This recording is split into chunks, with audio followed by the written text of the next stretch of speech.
June மாதம் 14ஆம் தேதிக்குரிய பரலோக மன்னா 1 பேதுரு 5ஆம் அதிகாரம் 5ஆம் வசனம். பெருமை உள்ளவர்களுக்கு தேவன் எதிர்த்து நிற்கிறார், தாழ்மை உள்ளவர்களுக்கோ கிருபை அளிக்கிறார். வசனத்திற்குரிய விளக்கம்.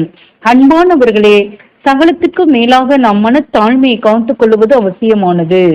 நம்முடைய பார்வையில் நாம் ஒன்றும் இல்லாதவன் என்ற எண்ணம் தோன்ற வேண்டும். அப்பொழுதுதான் தேவன் நம்மை கிருபையாய் நடத்துவார். நம் விசுவாசம் பரீட்சிக்கப்படும் போது அவர் நம்மை விட்டு விடுகிறார்.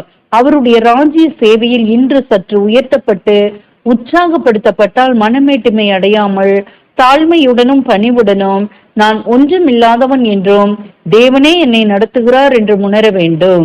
அதோட நாம் சீர்பொருந்தினவர்களாக நடக்க, பின்னர் நமக்கு ஏற்படும் நிந்தைகளை பொறுமையுடன் சகிக்கவும் தயாராக இருக்க வேண்டும்.